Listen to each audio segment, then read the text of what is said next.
Welcome to another episode of Listen, Learn, and Love, hosted by Richard Osler. Thank you for hanging in there with me on the volume. I've been getting some concerns about the volume, so we're working on that. I'm trying to speak up and make sure my volume's higher. We've got a new soundboard, so hey, thanks for hanging in there with some technical issues. My guest on today's podcast is my friend Julie Lee. As background, we're going to talk about Julie Lee's new book coming out called I See You, How Compassion and Connection Save Lives. The foreword by this book is by Tim Ballard, and it's just a great book. We'll talk about where to find it. You can go to julieleespeaks.com. The book will officially be released on September 8th, but you can order it now. Julie Lee has been on the podcast before. You could check out episode 95. And she is just a wonderful woman with doing lots of excellent things. She's a speaker. She's an author. She's a podcaster. She's done about 85 episodes of her podcast, which is called the same as her book, I See You. She's a wife, a mother of 2 kids, lives in Utah County, and just an outstanding Latter-day Saint doing wonderful things. Welcome to the podcast, Julie. Thank you. I'm happy to be here. We offered a prayer before we started. We just hope that the things that Julie will share with our listeners will help you and connect more with her book. I encourage all of our listeners to buy her book, share it. It'll help you. Let's talk, before we talk about the book, and I have not read the book yet, but you've got a copy here in our home, and it's got a beautiful cover. Talk about your decision to write the book. You know, I'd like to say it was in my plan, but it really wasn't. I woke up at 5:30 a.m. in the month of January, just barely, and I woke up and I wrote an introduction to a book called I See You, and then I just kind of set that aside and thought, well, that was kind of strange. And a couple weeks later, I was added on Facebook by the president of the publishing company that I went through, and it just felt like a sign. So it was just kind of one step at a time. I set up a meeting with him and took in the introduction that I'd written at 5:30 in the morning, and it just, things kind of fell into place, and it was meant to be. It just felt right. So this is January of 2020. Yeah. And you're sitting here with a printed book in late August of 2020. Yeah. That is crazy fast. It's wild. Yeah. It's been a wild ride. It's been crazy. Talk about this I See You. That's really one of your handles. That's the name of your podcast. And as long as I've known you, you've talked about that phrase. You've got a bracelet we can talk about. It's the name of your book. Just help our listeners understand the thinking behind that phrase. In my early 20s, I started struggling with some pretty severe mental health issues, with depression, with anxiety, suicide ideations, PTSD-like symptoms. I think you could say nightmares, flashbacks, the whole run, all through my 20s. And I know it was the compassion and connection of other people that saved my life over and over again. And being the bubbly, outgoing, happy, hardworking person that I was, I tried to work myself out of those mental issues. But it was the relationships around me that were willing me to see me at rock bottom that really saved my life multiple times. And I feel compelled to share that with other people, that's the antidote we need to isolation, as suicides and as mental illness and disconnection and isolation is all on the rise. I really believe this is the antidote. This is the antidote. Therapy, medication, I use all of those things, and those are really helpful, and they have a really important place in my life and in the lives of so many I know that struggle. But there is nothing in this world that can replace the human compassion and connection of another person saying, I see you, I'm with you, we're going to get through this. There's nothing that I found that can replace that. How are you doing? Thanks for being so honest. Always. That's part of who you are, and I think why people are drawn to you, Julie. Talk about how you're doing now as far as your mental health and emotional health. Yeah, I'm doing really, really well. And what's interesting is it took me so long to accept that I was probably always going to be susceptible to anxiety and depression. It took me so long to accept that because I grew up, and I think I speak a little bit of this in episode 95, so I don't want to be too repetitive. But I grew up with a father who was diagnosed with bipolar when I was a young kid. And so I experienced and watched a lot of that unravel in a family at a time when mental illness was not talked about, and it was a very shameful thing.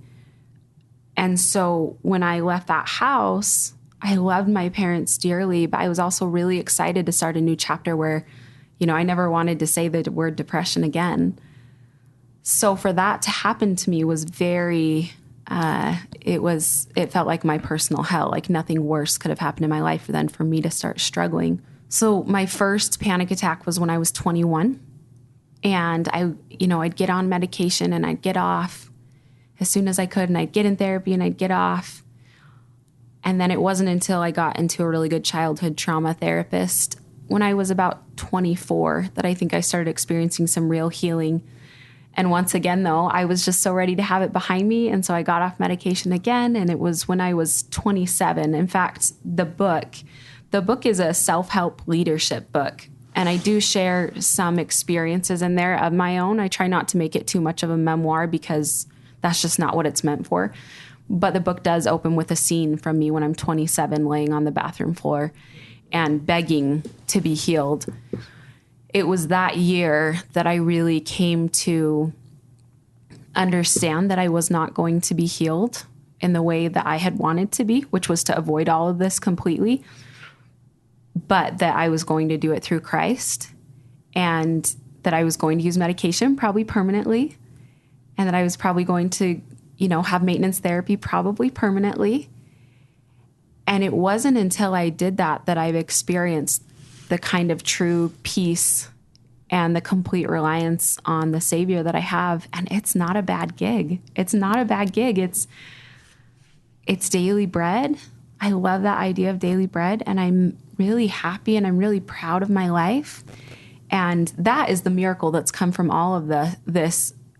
You have all the people that helped me through that, but also just the fact that I can sit here and love myself as much as I do, and that I can be so comfortable to talk about mental health issues, which I have a background where I felt a lot of shame about and saw a lot of tragedy in, a lot of trauma from my experiences as a kid. The fact that I can sit here and talk about it, and not only talk about it, but even share a little bit in a book, that's the miracle of Christ and his atonement. And it's something that I continue to draw upon, but I'm doing really great. I'm really happy. I have a really good, peaceful life. And it doesn't mean that I don't struggle and I don't have to still rewire certain thought patterns that I have, but I'm at peace with that. I'm okay with that. I love that. Tell our listeners roughly how old you are. I don't know if I'm going to give your age or just your age range, just so they can understand how long ago that was. Oh, I don't mind. I'm 30 years old. Okay. I'm 30 years old. So this was really 5-6 years ago. Pretty recent. 27 was when it was that summer. This is pretty recent then. Yeah. 3 so years. It's been, it's August. It's been about 3 years since my last really bad, scary episode that lasted for about 4 months, when I was asking my husband to take me to the hospital and just check me in, Were you married during this whole time, or did you get married during this time? I was married before. Yep. I was a young married girl. I got married when I was 19, right after my sophomore year of college. And it was about a year and a half into our marriage. I was 21 when it first started. There's a few things. I just love everything you said, Julie. But maintenance therapy, I don't know if I've heard that term before, but I just love the way you just destigmatized that, the way you just factually said that without any shame around that. You just said, I'm going to have maintenance therapy and I'm going to have medication. And I think you said for the rest of my life. And I just love the way you recognize that's part of your journey in mortality, and you're not going to, there was no shame around what you just said. And Jesus, you also talked about our Savior, Jesus. I kind of like Jesus. He's kind of great. And I remember a coffee cup I saw on Twitter. It said, we need Jesus and a therapist. And sometimes I just love that you need both, really all three, a therapist, medication, and Jesus. And not everybody may need a medication and a therapist, but I think a lot do. So I just love the way you destigmatize that and de-shame that and just said, this is part of my journey. Well, and I had an experience during that summer when I was crying in the middle of the night because I couldn't sleep. Anxiety would make it very challenging for me to get very much sleep. And I don't know, 2:30 in the morning, crying, just begging God, what haven't I done? What have I not done? I've done everything I thought you'd asked. I'm reading my scriptures daily. I'm fasting. I'm asking other people to fast for me. I'm visiting the temple twice a week sometimes. What have I possibly not done? And at a time when you're in a deep hole of depression, I don't want to speak for everyone, but I've heard this quite commonly. It's really challenging to feel the Spirit, really challenging. And it's very easy to question, I think, the existence of a higher power. At least it has been for me. And I very distinctly had a phrase come into my mind, and it didn't come with a warm, rushing feeling, but it was very clear, and it was go to your doctor. And that was what I was missing, was that I was not taking care of my medical need. And I just had enough people, a professional therapist, professional doctor, enough people say, look, we have rarely seen someone do as much as you're doing to have control over this and not see the kind of success you should be seeing. And that was when I opened my mind to maybe some permanent medication. And if there comes a point in my life where I feel from Heavenly Father that the right answer is to get off, then that's great. But He's going to have to pull it out of my hands because what's important is my family. That's what I have stewardship over, is my 2 little babies. They're not babies anymore. They're 5 and 4.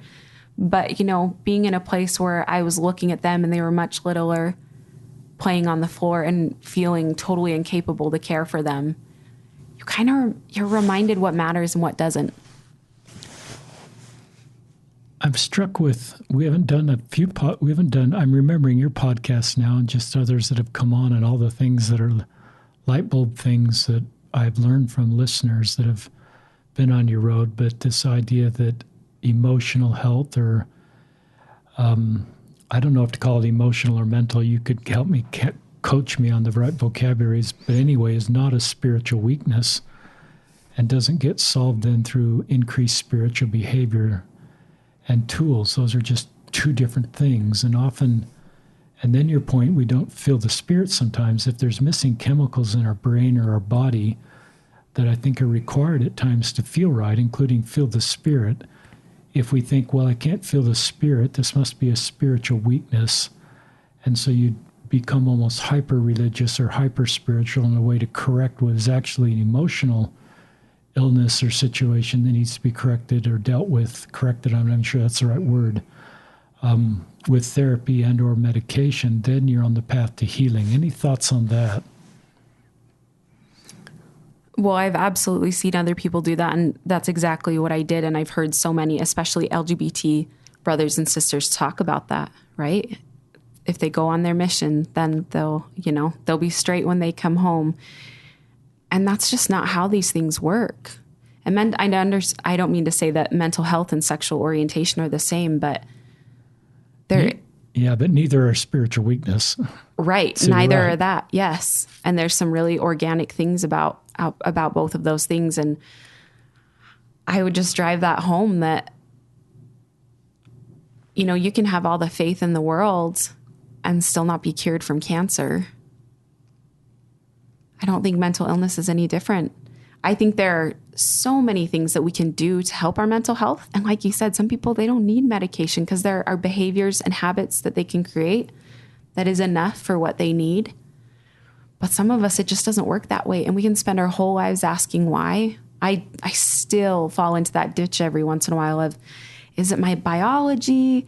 Is it the trauma, growing up? Is it that I'm just, I didn't work out quite hard enough today and quite get enough endorphins, or am I eating too much sugar? We can go in circles forever about that. And I've never gotten that answer for myself. And I would guess that it's a combination of a lot of things. But man, I'm sure trying. And I just think that with everything I know about God's character and about Christ's character, I don't think I'm just missing something here. The lesson I've been taught by them is that the answer to that question doesn't matter. that they're really concerned about how I feel about myself and how I feel about other people and my ability to help other people. And for me, yeah, I'm going to need to use some of those resources because I have a stewardship to keep. I made covenants. I made covenants before I came here of what I would do. And that's where it's led me to draw on those resources to be able to be the powerful being that I'm meant and need to be, as we all do. I love that. I love your age too. You're pretty young. I am kind of a baby. You're like 30 years younger than me. And I just look at where you are at this point of your life and your ability to help and heal and bring hope to so many, including your own kids, and some of the paydays that you'll have down the road because you understand this space and you're talking about it and writing about it and started a podcast. Share with our listeners how long it took to write a book. So here you are at 5:30 in the morning writing an introduction to a book.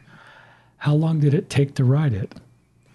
So I was sent a contract after they looked at the introduction and a table of contents. And I want to be careful about this because I know a lot of people that have tried to get published, and it is a rigorous, tough thing to do. It can be really hard. And so I feel very blessed that mine came about the way it did. And I would direct that to God. I don't know why things happen the way they do, but I feel very blessed to be in the position I am. So I was in my contract. They said, "Can you finish this book by June 1st?" And that was, I think, the beginning of February. So I had 3.5 months to write this book. And it was a lot of prayer. And I said, yes, of course I can do that, absolutely. And it was a lot of prayer and a lot of frozen pizza. And my husband, pulling extra hours as a dad, not getting a lot of breaks between his job and taking care of the kids at night, but we did it. And I feel really good about it. And I feel like, I don't know if I'd recommend that to everyone, but I think that's just how this situation was meant to be. In fact, I heard a speech recently from someone that talks to people about how to be a good speaker. And she made some comment, and mind you, I've just sent my manuscript to the publisher, and she makes some comment about how we all should write a book. And she said, and now I'm not talking about the book, that you write in like 3 to 6 months. That one you'll be embarrassed about. I'm talking about the book that, and I'm just sitting there and I'm like, oh my gosh, what have I done? But, it is what it is. And I think that it turned out to be pretty special. And I think I had a lot of help writing it. I feel very grateful. Did too. I'm looking forward to reading it. Tell our listeners who your publisher is. Cedar Fort Publishing and Media, which is yours as well, right? My publisher too, and great publisher. The crew there is doing great work. And let's talk a little bit about the book. But I come back to the title of the book is I See You, but I just help our listeners, these words that you chose as your subhead or whatever they're all, how compassion and connection save lives.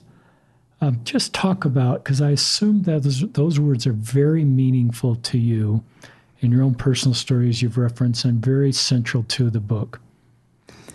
I think there are so many things going on today that show us that people need to feel seen. And when I say seen, I mean looked at in the face, touched on the shoulder, being present with someone, especially when it's uncomfortable sometimes for us. And being able to recognize someone else's pain without comparison. I think we're seeing a lot of need for that. And I think it's created a lot of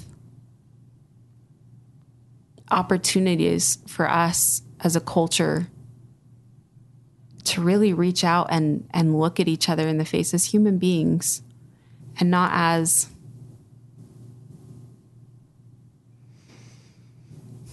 labels, as it's so easy to get into that, what I like to call black and white thinking, where these people are good, those people are bad, these people are this way, those people are this way. And I think that we really dehumanize people when we do that. But to be able to see someone like you're doing on this podcast, where we each all have our individual stories, and I think you see us, right? You see each individual person come in with their unique combination of background, of biology, of all those things we talk about. And it creates this beautiful, complicated human being. And to be able to recognize that in each individual we meet is a powerful thing that I think we should all be working towards. And if we're to do that, if we are willing to just sit and listen and not make it about us and make it about the person in front of us, I really think that we will see all kinds of wounds heal, and that there'll be greater space for everybody's pain, everybody's joy, as we take that comparison out of it. Because I know for me, the people that have really seen me through some pretty dark, intense times, the love that they had for me was not conditional based on whether they felt like their experience had been harder or whether they wondered if I was trying enough. They saw I was suffering, and suffering is suffering is suffering. And so they loved me. They loved me out of it. And I think that that's what we need. That's what we need for each other. You're giving me a thumbs up. I think you agree. I am giving Julie a thumbs up because I just love what she's sharing and what she's teaching us. And as I've said in other podcasts about this subject, what Julie's sharing with us, we all can do. That was so healing for you, but not awfully complicated if we just develop the discipline to do what you just suggested we do. But I think it does take discipline and mental engagement and just skill to not sort of do the things that we might normally do, like shift the conversation.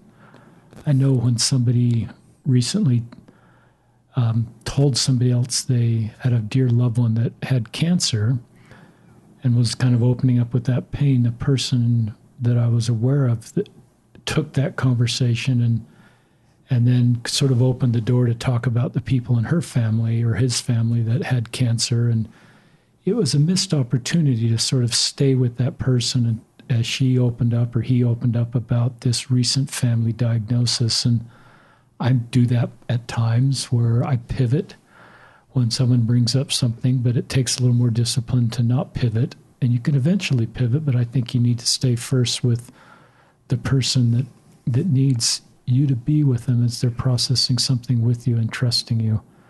Let's talk about some of the sections of the book. Let's keep talking about black and white thinking. You mentioned that, but talk about why that's part of the book. In my experience, black and white thinking is, like I said, when I'm able to look at a person or a situation and slap a label on it, good or bad, mean or nice, just make it quick and simple. And there's almost a safety that comes from black and white thinking, because if I can see someone that has an outcome I don't want, if I'm able to look at it and say, oh, well, it's because they did this, or it's because they are this way, then it kind of keeps me feeling safe, because I then know that if I don't do such and such, I'll never get there. If I have someone yell at me on the road and I come home and just say, that guy's just a jerk, then I'm in a way, I'm raising myself above him, right? Now, certainly I can look at behavior and say, that's not good behavior or that's unkind behavior. But I think when we start labeling people as jerk, bad, even just, I don't know. I think there's a problem there. And I think it's a part of natural man pride to then say, well, I'm not like that. And it's just easy to see things clearly in black and white, because what's a little more uncomfortable is to see things, what I like to say, to see it in color, which is so much more complex, and to see the situation that person might be coming from. Because it's just so easy to hate people when you're far away from them. But when you get close up, that compassion comes. That's why I love the pairing of compassion and connection, because when you connect with someone, usually that compassion is just as a byproduct going to come. And so if I'm able to visualize in my mind what that driver, why they might be mad that day, and you can call it a mental trick, that I always picture, like, oh, they've just come from the hospital, where someone's passed away, or that, you can call it whatever, but it makes me feel more unified to the human beings around me, to recognize that there's probably a little more color in that situation than I understand. and that I don't need to worry about putting a label on them, that I can just have compassion for them while still recognizing that I would like to behave differently when I get stressed out. I think there's a way to see in color and to see the complexities of mankind and not make it quite so black and white. And then in the book, I take it a step further. You know, I've thought about this a lot, and I thought about, I think there's a new level. I think there's a next level. I think it's like the TV. It goes black and white, and then it went to color, and then it went to high definition. And to me, high definition is not only recognizing the complicated circumstances that they might be experiencing, but it's being able to see that person and see the strengths they have to offer. Now, in a run-in with a driver, I don't always have that opportunity, but certainly there are so many people around me that I see that I can make quick judgments about. But if I switch and I start trying to think in color and look at their circumstances and look at why they might be behaving the way they are, and then if I can look in high definition and see what are their strengths and how does it benefit my life and how does it benefit the world, I think that's high definition people. And I think that is the epitome of seeing people all around you, seeing them as they are created to be with all of the things they have to offer. And it doesn't mean they don't make mistakes, but that's not where my attention is. My attention is on the light that is coming from them, all the good that they have to offer. And like you said, it seems simple. It's not a hard thing to understand, but sometimes it's not an intuitive choice to make. We just aren't bred that way for some reason. And I think part of that is overcoming the natural man. But I think that not only is it the right choice, when I am really putting that into practice, my life, I am so much happier. And it's like my life is opened up to a grander view of God and of my fellow human beings than I've ever had before. And it's worth it. It's worth it. My quality of life is so much higher. And I'm so happy to get up in the morning. Whereas when I'm critical of other people, I'm usually being pretty critical of myself inside. When I'm super black and white about other people, I'm thinking about myself super black and white. I'm stupid. I'm being lazy. All these name calling, these labels, it doesn't get us anywhere we want to be, right? One time I was in the temple, and I was going to the temple struggling with kind of just my part in the world. And as I was making parts of my journey in my life a little bit more public, and I was trying to decide how I wanted to handle some things, if I wanted to do it at all, and just having a lot of doubt in myself. And the experience I had in the temple was, I just had this feeling of like, Julie, you are so awesome. You are amazing. And I felt that so strongly, that I am powerful and I'm amazing. And then the message I felt immediately after was, and so is everybody else. And that I didn't need to worry about becoming prideful by showing my talents, by sharing them.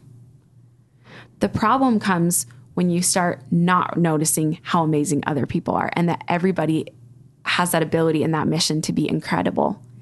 And that I don't need to be afraid to share my light.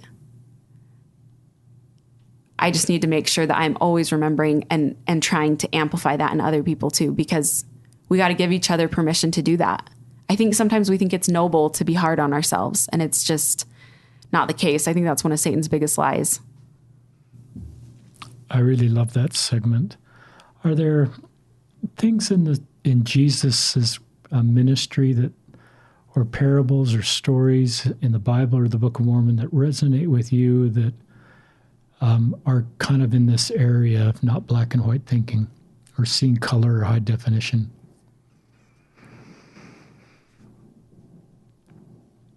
Well, the story that comes to mind is one that I actually do share in the book. It's not an LDS audience that I wrote to, just like my podcast, but God comes up in this kind of conversation for me. He's a big part of my life. The parable I think of is the woman with the issue of blood, because when I talk about that bathroom on the floor moment, that's what I was asking for God to come so that I could touch his robe specifically. And he didn't come, and there wasn't healing yet. So I didn't have it quite like that woman right there. I had to wait a little longer, which she had to wait 12 years. That's a long time. But that doesn't fit in a neat, nice box or in black and white thinking that I think she was giving honest effort for a long time to find a cure for this. And that's a long time to wait. Just like other people, we all have to wait for things. We all feel lost, especially right now during COVID. In the book, I also share a later point when I was sitting in my kitchen with my journal writing as a therapeutic process when I was during that summer in 2017.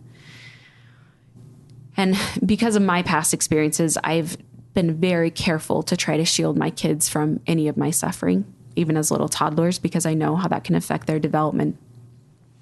I was in the kitchen and I was writing, and the tears were just streaming down and making my paper all wet. And my little boy was 2 at the time. He's my oldest. And he walked by and he started trying to say something to me. And I had kind of tuned him out, and I was trying to wipe away my face so he wouldn't see. And I just said, Sam, what? And he just looked at me, and he'd never said these words before. It's something I told him often. And he just looked at me and said, Mom, Jesus loves you. And then he just toddled away. And, you could say, well, you used to hold him up by a picture and point to Jesus and say, Sam, Jesus loves you. But in that moment, I knew that was a moment of healing. That doesn't mean all my mental struggles went away, but I knew that I was seen, that someone was seeing me. And it was as if God was saying to me, I see you. I see you at that table, crying, trying to shield your face from your kids, doing everything you possibly can. I see you right now, and I need you to know it. So I'm going to have your 2-year-old son say it, who has a hard time putting sentences together. And so I think of the woman of the issue of blood because that's kind of where it began for me. That's the kind of healing I wanted. But it became my own story, but one that Jesus was just as present. I love your answer. We've never talked about the woman with an issue of blood in this podcast series. That's never come up. That's a great story. And I didn't realize it was 12 years. I think so. I hope so. Well, I'm pretty sure. I think we're going with that. I don't think it changes the story if some of our listeners, somebody finds a slightly different interpretation. So we'll go with that. And the story's important. I love that. I was reading a book, I believe, by Brene Brown, and she talked about this phrase, you're either for us or you're against us. And she taught me to see that, a phrase I've been very comfortable with, in a different light. I don't know if you're familiar with that, her thoughts on that, or if you have any thoughts on that, or if I should just share what I learned about that. Oh, I am like Brene's biggest fan. I don't know. Maybe you're a pretty big one. I think we all want to be, right? Go ahead and share. I can share after you share. Just that sort of, she sort of talked about that being black and white thinking. And I recognized with the examples she used, and I can't remember the examples now, that at times can be limit my ability to see color. I love your idea of color and even high definition. And that sort of, you're either for us or against us, binary black and white thinking at times is not helpful. And I recognize that I don't need to compromise any of my principles or sell out any of my beliefs or values or commitments to things I'm committed to have a little more nuance than you're either for us or you're against us. So go with it from there, Julie. Well, I totally agree. I think that I've been thinking a lot about this idea of period. I was thinking about it yesterday in the shower, and as I was getting dressed, it just kept coming back to me, period. And that sometimes what lacks compassion, I think, is the but or the and, when we need to just say, I'm sorry, period, or I'm with you, period. And I think that period is really important and meaningful, that everybody gets to have their day. Richard, you get to hurt. You're allowed to feel pain, period. And it can just hurt for you. And your neighbor next door gets to feel pain, period. And we can just have empathy and compassion for them. And that we don't need to compare pain, besides the fact that it's just impossible because none of us is the Savior. None of us knows exactly our chemical makeup, our biology, our past experiences, our jobs. Like it's so complex that we just don't even need to go there, and it's not helpful. But we each get to feel and to experience and to be validated, period. And I think the problem comes when we try to cross over too much. We try to add too many ands or buts. And sometimes I think it's just innocently trying to relate. Like you said, you've done it before. I've done it before so many times where, you brought up cancer. That's such an easy one where it's like, oh, well, my sister has cancer, or, oh, and I'm learning to slow down and to just be with that person. And what does it feel like to be them right now and not make it about me? While I don't think we need to feel shame if we've done that in the past. I love how someone that Brene loves as well, Maya Angelou, she says, when we know better, we do better. And that's a quote from my book, because it's been one of the most powerful quotes for me, because I am constantly learning, trying to get better, just as we all are. And it's easy to get bogged down with like, oh man, and then I said this insensitive thing, and then I did this. No. When you know better, you do better. You don't get to punish yourself for things you didn't know. And that's going to be a lifetime of learning. Talk about another part of the book, conviction to listen. I talk about equality in some different groups of people, some that I think are hot topics. And while I poured over how to write these exactly, because I understand there's a lot of people that it's very sensitive for, understandably so, I speak to equality in gender, race, sexual orientation. And I feel like with all of these groups, I've heard negatives on both sides, positives as well. But I know people that they just, a movie comes out with a super strong female character and they don't want to see it because they feel like, oh, there's a feminist agenda. And, as a white male, it can be hard, I think, sometimes to feel like I don't want to offend, but I also feel like I can't say anything without offending. And then I have friends who are Black right now, and they just are so hurt that their brothers and sisters won't just trust their experiences. And, friends that are gay, that they just want to be, they want to just be able to, as a gay man, they want to just be able to hang out with their straight guy friends like it's not a big deal and not have these labels slapped on. And I see all these people hurting and all needing to be seen and all needing compassion. And I just think this conviction to just listen to each other does more than anything else can, right? I mean, listen, learn, and love, Richard Osler, right? Just to listen, just to stop and listen, period. And just maybe hang our stuff on the coat rack behind us for a second and just be with that person and what they're experiencing. And it's not always easy, especially with some of these topics, but that chapter is dedicated to listening to those groups of people. And I think that's where equality comes from, is everybody gets a space to talk. It's like, I used to teach second grade, you sit in a circle, everybody gets a chance with the talking stick. Everybody gets to talk, I remember the talking stick. Wow. That's buried way down there.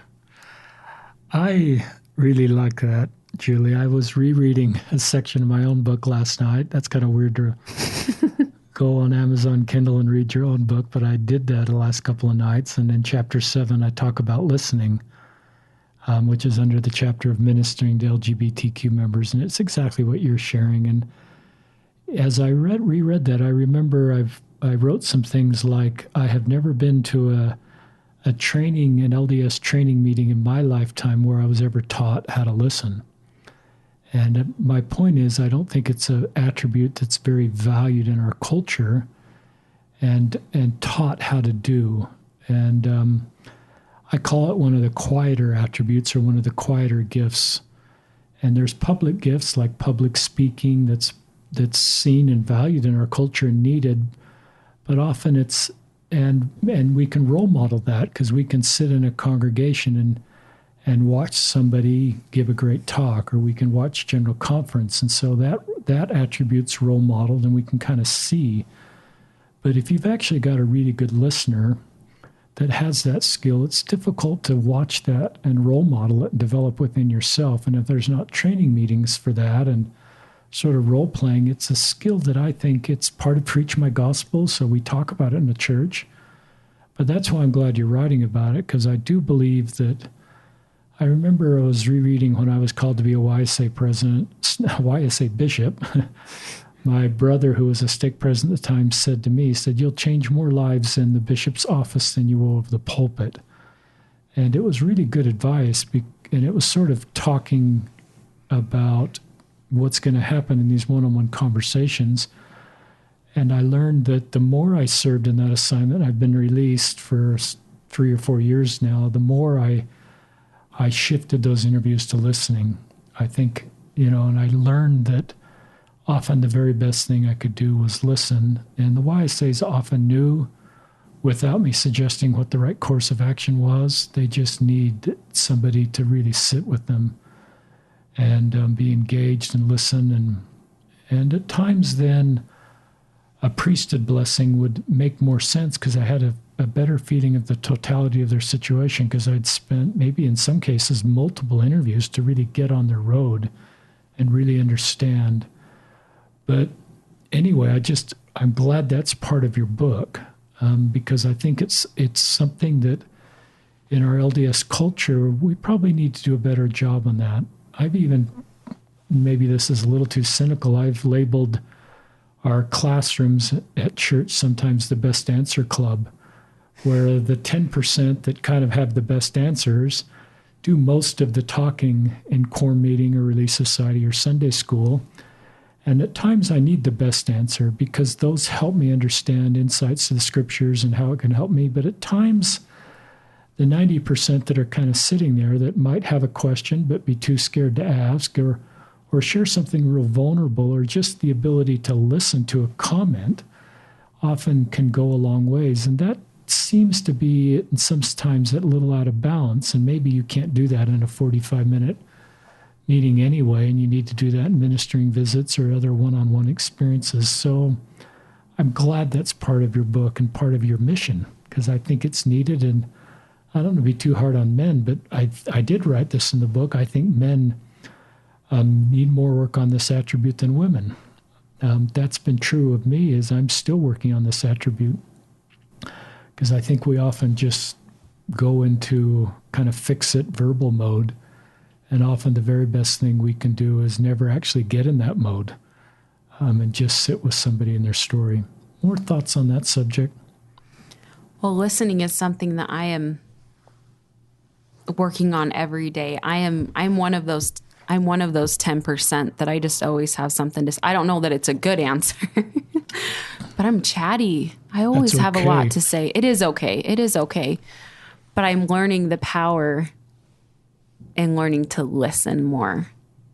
I'm the gospel doctrine teacher, one of the gospel doctrine teachers in my ward right now. And that's been one of the greatest things I've gained, I think, is being able to just listen and soak in all the amazing insights that people come up with that I never would have noticed before. And I just think there's truth everywhere. There's truth everywhere, and it's up to us to open our minds to be able to see it for what it is, no matter who it comes from. When truth is presented, the Spirit witnesses it, whether they're a part of the same church that you and I belong to or not. And I've experienced that from so many, when someone just speaks truth and it just hits you and you just know it's from God. It's an eternal principle. Talk more about equality. That's part of your book.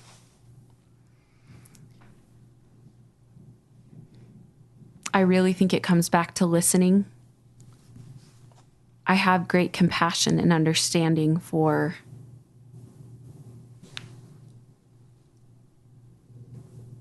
what it's like to feel different.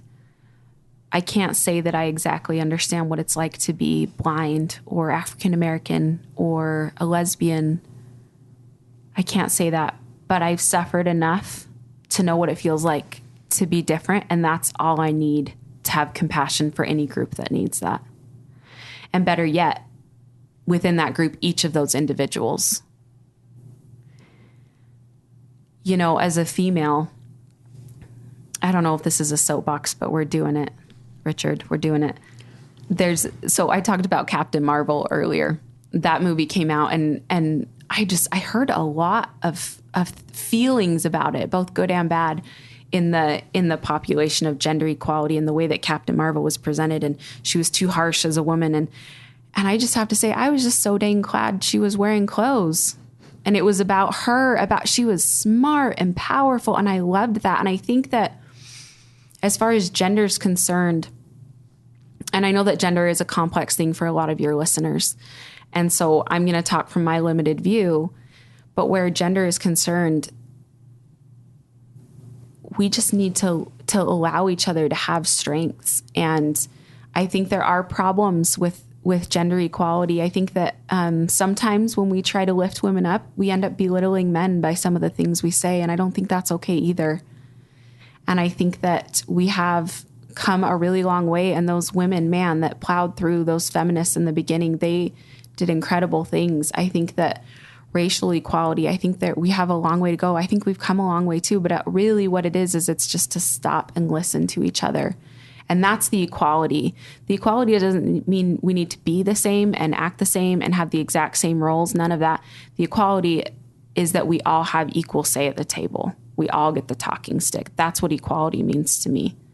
I don't know if I've ever realized that till right now, but I think that's what I'm going with. I think it's the talking stick, you know? You each get a turn with it, and you each get to have the opportunity to be witnessed, to be seen, and to be listened to. I love that. For some reason, I'm thinking of this row of women in my home ward that are on the back row of Sunday school, and we're not meeting now because of COVID, that are older than me that I don't ever hear from. I'm 60. This or next year, I'm in my 60th year. And I thought of them because I've been in this ward for 20 years, and I'm not sure I've ever heard them volunteer a comment. And my guess is they have incredibly meaningful things to say and incredibly wonderful insights. But this talking stick, and maybe it's just not possible in that format. I don't want to put any pressure on gospel doctrine teachers like you that now you've got to take the talking stick, and if you've got 45 people in your Sunday school class, you've got to make sure everybody contributes, because that's not possible. But I do think everybody has a story and everybody has something to contribute, and it may not be exactly the same content. Someone may have a different feeling about a Bible story, a Book of Mormon story, or a different perspective on something. And I think all those perspectives help us do better and create a feeling of equality.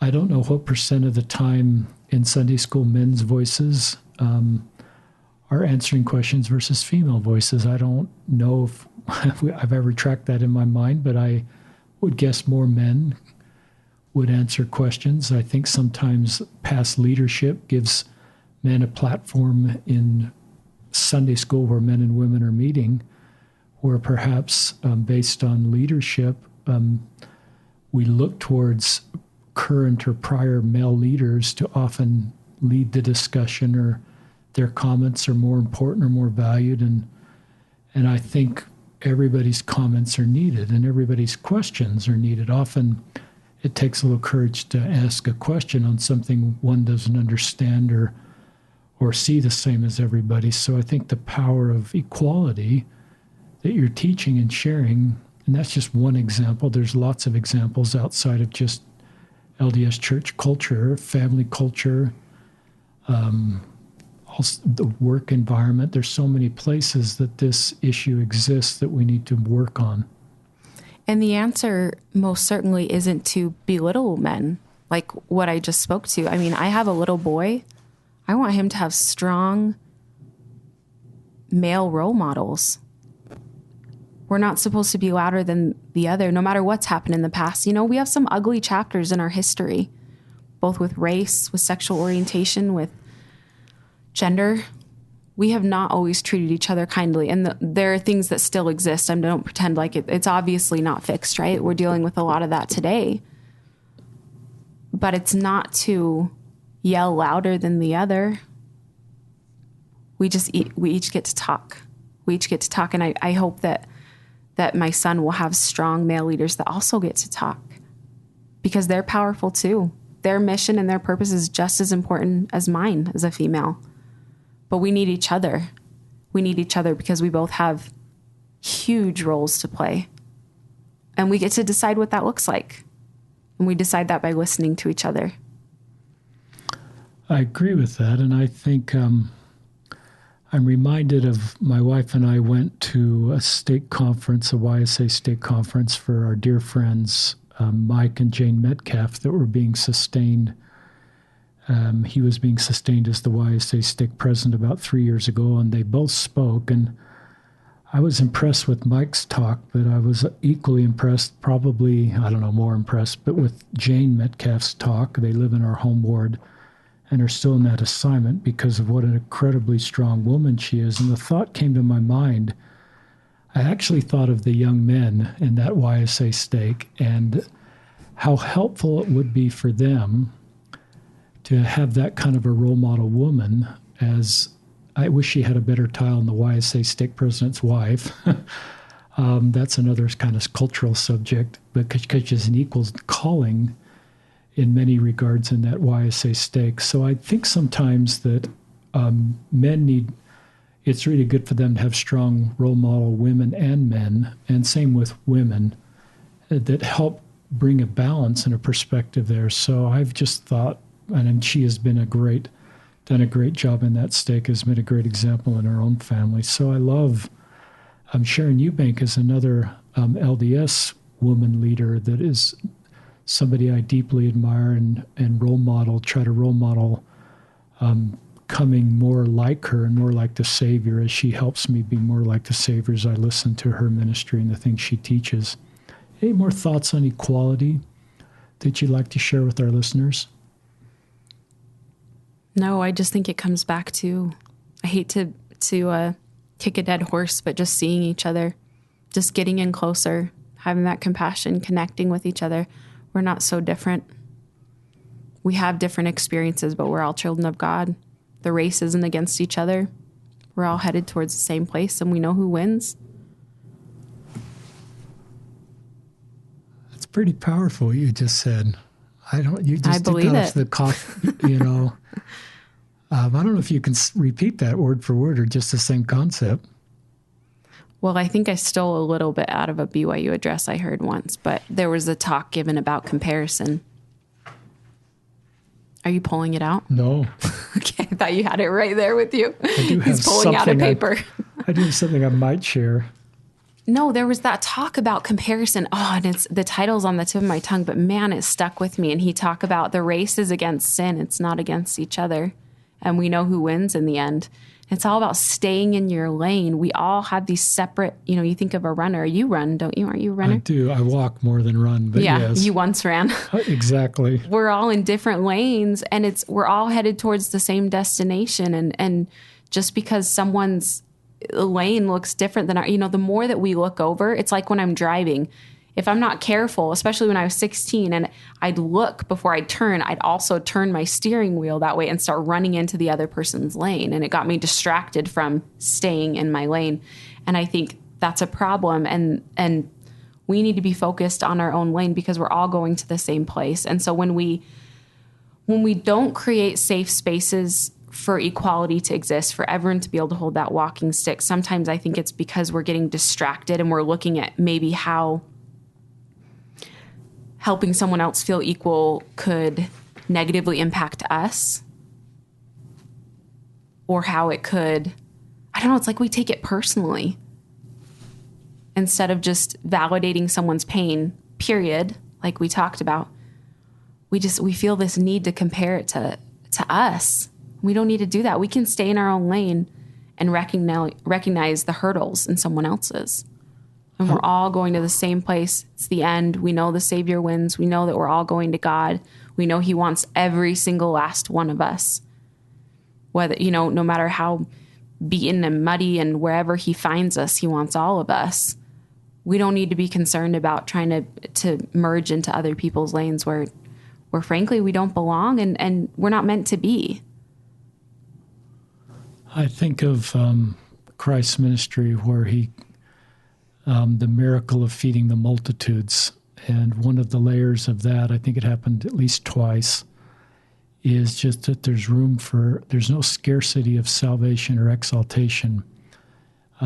Me and my journey and our family's journey to return to our heavenly parents isn't conditional on excluding somebody else. There's no scarcity in that. There's room for everybody, just as you taught in that last segment. And when we look at it that way, and when we go to our doctrine that we're all the same human family, and that person who cut us off that we say, what a jerk, is actually our spiritual brother or sister from the premortal life that have the same heavenly parents, it's more likely to get us out of the us or them narrative. The thing I was going to pull here is very similar to what you just said. It's by Thomas Merton. I believe he's a Catholic priest. Our job is to love others without stopping to inquire whether or not they are worthy. That is not our business, and in fact, it's nobody's business. What we are asked to do is love, and love itself will render both ourselves and our neighbors worthy. So I love that's very consistent with what you just taught us. It reminds me of a quote by Byron Katie. She says something like, there are three kinds of business, mine, yours, and God's. And often when we are feeling upset and uncomfortable in life, it's when we're outside of our business and we're in one of the others that we don't belong. And that's where compassion comes in. You said something about salvation. There is no limit. Mm-hmm. Scarcity. There's no Yes, thank you. And I think that's the same with compassion. There's so many things that maybe we can have too much of. Compassion is not one of them. There's no hard edge to compassion. Right? You think about where is there too much compassion? If it feels like too much compassion, I think it's important we stop and look at it, and has it turned to something else and it's no longer compassion? Because sometimes a compassionate choice is letting consequences follow someone so that they can have a second chance. That's compassion. But there's no hard edge there. You don't ever have to stress out about having too much compassion. I don't think the Savior did. I think he was the hero of compassion. He lived and breathed it. I wrote down that line, there's no hard edge. I love the visual of that, Julie. Talk about the bracelet that is part of your efforts. So I'm wearing a bracelet right now. This is the original ICU bracelet I was given. And I was given by a friend who has been on here, Brittany Coyato, who I know you know. Brittany's awesome. She is awesome. She's babysitting my kids right now, so I could be here. She's extra awesome. Way to go, Brittany. Yeah. She's doing the tough work right now. We were introduced by our therapist in a very HIPAA approved way. And we met at a park and we just became very dear friends. We had a lot of similarities and just our souls, we saw each other pretty quick there. And about a year later, she gave me this bracelet that said, I see you on it, with just basically and she has one too. And it's basically just this understanding of I get you, I see you. And so we can even just shoot each other a text saying, I see you, hey, I'm in the middle of this and this is being hard. And it's like, girl, I see you. And I see you as just, I am present with you. I notice you. I witness your life. There's a quote in the movie Shall We Dance that I love. And she talks about how your life will not go unnoticed because I will notice it. Your life will not be unwitnessed because I will be your witness. And I think that's the message of I see you right there. And so that was kind of when I started this podcast, that was the phrase that I couldn't get out of my head as I really wrestled with what I wanted to talk about, what I wanted the theme be, and what is it that I have to give and want to give. And I think it's that message of I see you. And so this bracelet is not only a reminder to me that I'm seen by friends, close friends like Brittany, by God. Maybe if I am in a church setting and something's said that doesn't quite resonate with my spirit, just that feeling of that, God sees me, and it's okay. It's okay if I don't understand everything right now. It's okay to have some questions to take to him. But also as a reminder, just like at the end of the 12-step program, the 12th step is to help others, right? That's a rough way to say it, but that's what you go and you help others, and that keeps you in recovery.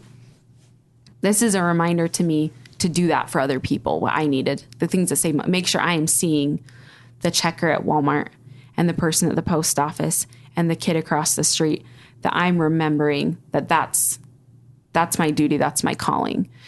And so with the book, there's also a bracelet that people are pre-ordering now, which is pretty special. And it was important to me that it was one that men and women could wear. So it's manly enough, yet not too manly, I think. Because we're all in this together. It's never felt right to have it be just female or just LDS, I couldn't do that. And even though in some ways it's so good to focus on your audience if you could. And we've certainly found an audience with the podcast about what age listens to it. I've been surprised though. There's been a lot of men. I thought maybe it would just be women, because women, we love our feelings and we love to talk about feelings. At least that's our stereotype, but there's a lot of men needing to be seen and needing that message in their own lives. If I buy the book, do I get the bracelet as part of the book purchase or as an add-on purchase? So Amazon just has the book right now. Okay. And Cedar Fort has the book and the bracelet, which you can buy as a bundle to get it cheaper, or you can buy them separate. And that's all. I just have all the options on my website. That's kind of how we decided to do it. So it's one stopping place. It'll get you straight to Amazon. It'll get you straight to Cedar Fort. And there's a pre-15% off code there for Cedar Fort as well for pre-sales. And tell our listeners again your website. Yeah, absolutely. It's julieleespeaks.com. Talk about what it's like to launch a book during COVID as kind of our last segment. Yeah, it's been special. It's been confusing.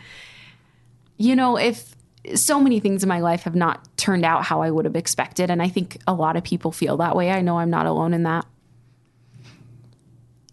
This book, you think of yourself writing a book, and I don't know, for me, I thought maybe there'll be some public fanfare where I can sign it for people at a table with a poster, Sure. That's where your brain goes, right? And I don't know if that's a vain part of us or what, but you have this vision of maybe how it'll be. And with COVID, everything's different. I don't know how your book is working, but I don't know that I'm going to see my book in a bookstore very soon. People aren't going to bookstores a lot. They're just opening up. And books are on back order because they're behind. Everything is online right now. And as someone who really thrives with connecting with people in real life, and, I want to see you in real life, it's been a little bit of a challenge for me mentally to have this opportunity come when it did. And yet I have to believe that there's purpose in that there's purpose for a book like mine, a book like yours, to be coming out at a time when isolation is so much of a bigger topic right now than it was 2 years ago when I started this podcast. And I felt it so boldly because I knew I needed other people the way that we're all needing each other now, because we're a lot more physically isolated than we've ever been. So it's been weird to write this book and to publish it during this time, but it's also felt incredibly meaningful and meant to be. So I'm happy to do it. I just hope I hope it reaches the people it's supposed to. Yeah, meant to be. I think it takes really wonderful faith. Thanks for being on the podcast, Julie. Great job. Great insights and really thoughtful perspective on so many issues that we need to talk about. Any closing thoughts you'd like to share with our listeners? I see you. I know that a lot of people are struggling right now. Maybe people that haven't struggled before. Maybe that's new for you to struggle and to feel kind of alone in your head. And I just want you to know that I see you and that we're going to get through this, myself included. I need to remind myself of that. Sometimes there's a lot of unknown in the future, and there's a lot of hurt and pain in the world with not easy answers. But I just want to say that I truly believe that the greatest antidote to your pain and to mine is first the Savior, Jesus Christ. And second, acting as he would, being his hands. And getting as close as you can to people right now. I guess I'll say that, since we have our 6 feet apart issues right now that we have to deal with. But having compassion for the people around you and allowing them to extend the same compassion to you. Being willing to reach out and connect with others. I think that it's going to make all the world of difference, our ability to sustain and enrich our relationships right now as we are moving forward in an unknown future. I think that there's a lot of light ahead if we'll continue those relationships and we'll treat people the way the Savior would. I like you. You have come up with some really wonderful nuggets. I think that's why you're a good speaker and writer. There's light ahead. There's so much hope in everything you say. So, Julie Lee, thank you for being on the podcast. Once again, I encourage our listeners to go to Julie's website, Julie Lee, Lee, speaks.com. You can find her podcast there. There's over 80 episodes. You can find the ways to buy her book. This book, again, is called I See You, How Compassion and Connection Save Lives. The foreword's by Tim Ballard, OUR, Operation Underground Road. A couple of our family members are involved in that wonderful organization. And I'd like to thank you, our listeners, for listening. Hope the volume's been a little better today. And we appreciate all you that listen to this podcast, that share it with people.